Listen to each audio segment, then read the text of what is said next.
John Long Silver Rails here. Well, I'm wearing my cap that has the 75th anniversary thing on it. I joined the TCA in 1978, so I was just in time to get that. Today I'm going to feature my two childhood trains that got me started in the hobby, with the exception of a wind-up I got when I was about 4 that I took apart, and that was the end of it. When I was 7, my dad gave me his childhood locomotive, a 150. And it came with these two cars, and I restored them imperfectly years and years ago before I really knew what I was doing. But I've kept them that way, probably for sentimental reasons.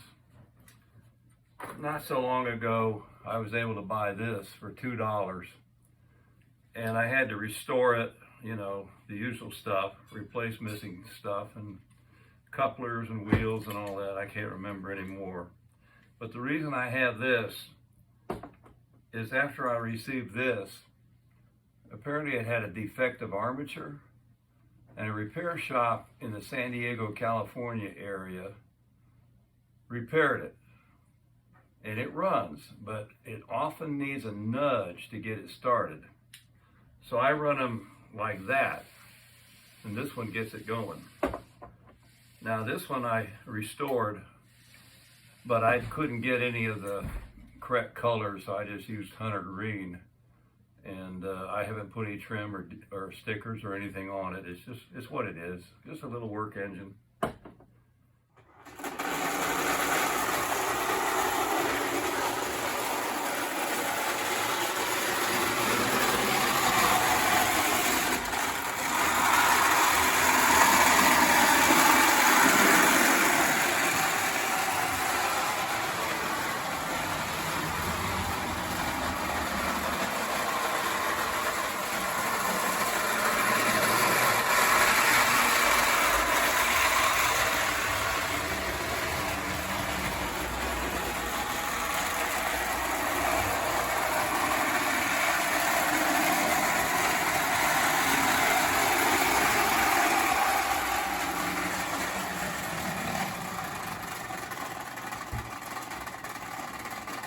Power drop over in that area.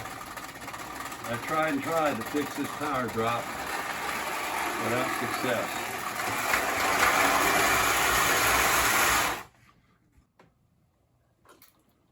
Now this is my second childhood Lionel train set.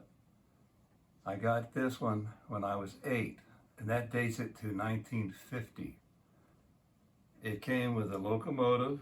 It was a 2034. I repainted it crudely when I was young, and so I had to redo it. And I jazzed it up a little bit, put marker lights on it, and the handrails you see.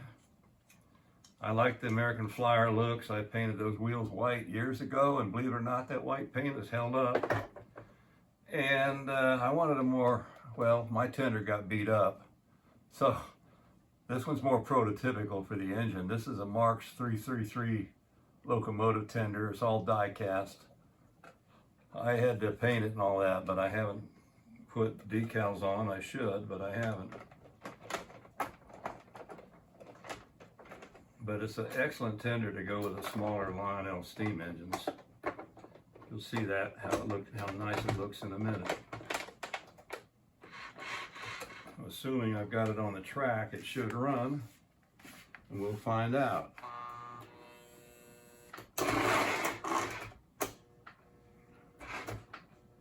Sticky E unit.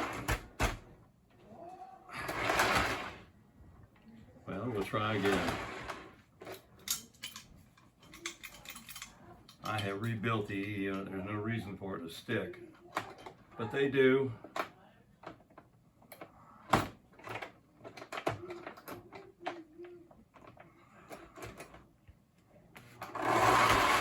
There it goes.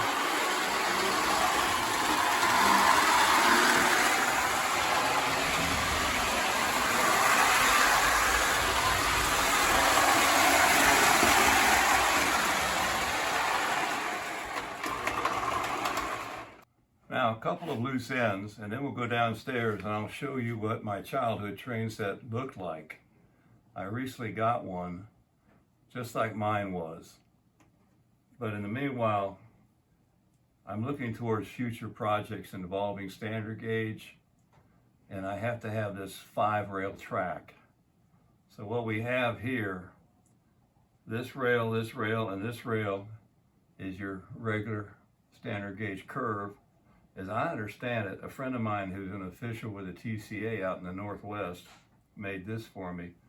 I think that's the inner rail of a standard gauge track, and I think this one may be the center rail, so that it comes out okay, and then they use O-gauge ties to hold it all together. At any rate, I don't have enough of this. My friend's going to try to make me some more. I'm not aware of a commercial source for this track.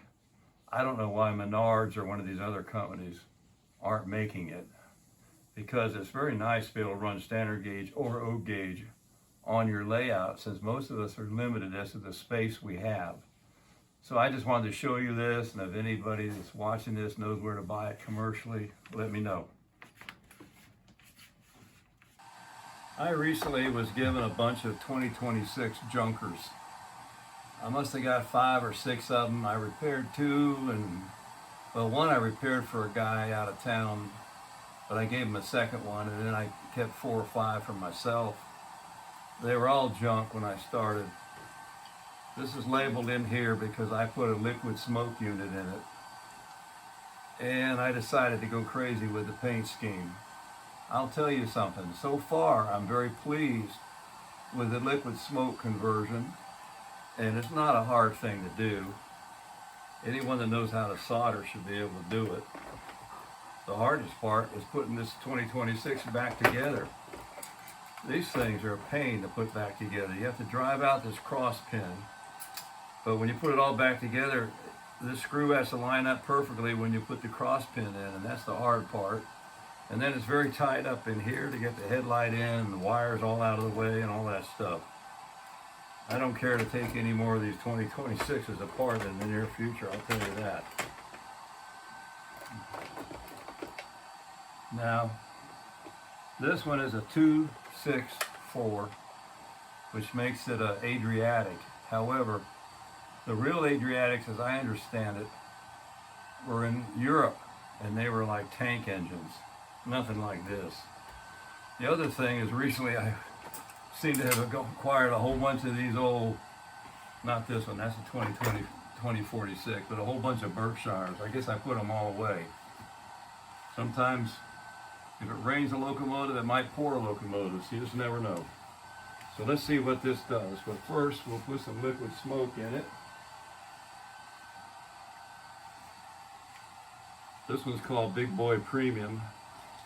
I recently, unfortunately, had the latest COVID, apparently, and my sense of smell, I can't smell this smoke. I've recovered, but that hasn't quite recovered yet. I will say I was sick for 9 weeks, and it wasn't a lot of fun.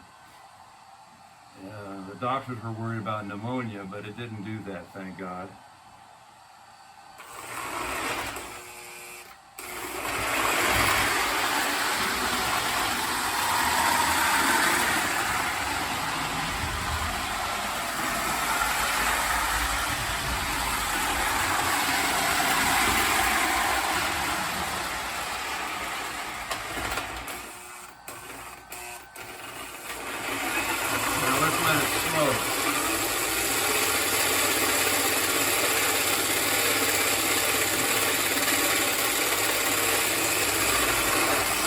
It likes to smoke. We smoke. Sometimes it comes smoke ring.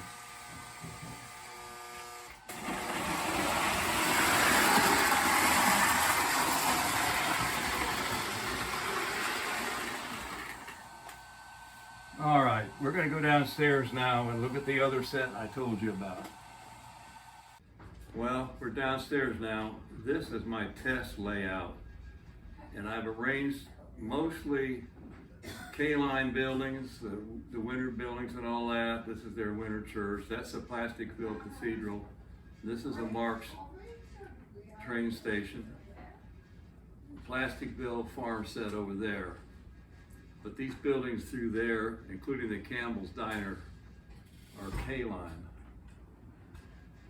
Now what I have here is the 1950 set.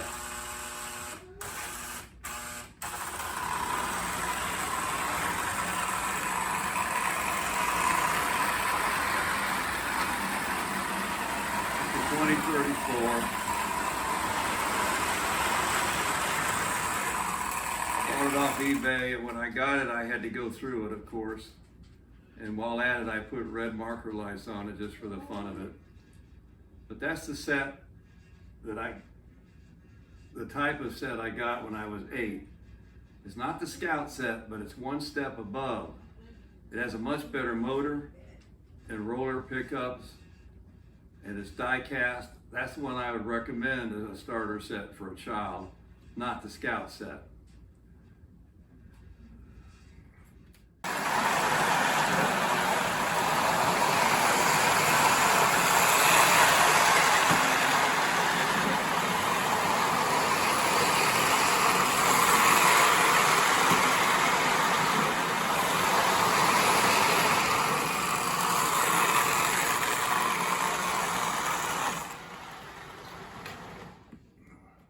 Well, I'm slowly gearing up for Christmas. This is a Marks billboard frame. I used a thin styrene sheet and put these items on it in the spirit of Christmas. The back is secular, and the front, of course, is religious, the nativity scene, the meaning of Christmas. At any rate, I hope you enjoy this video. Hopefully we'll have some more up pretty soon. I finished my Marks custom Christmas train. I'd like to show you that.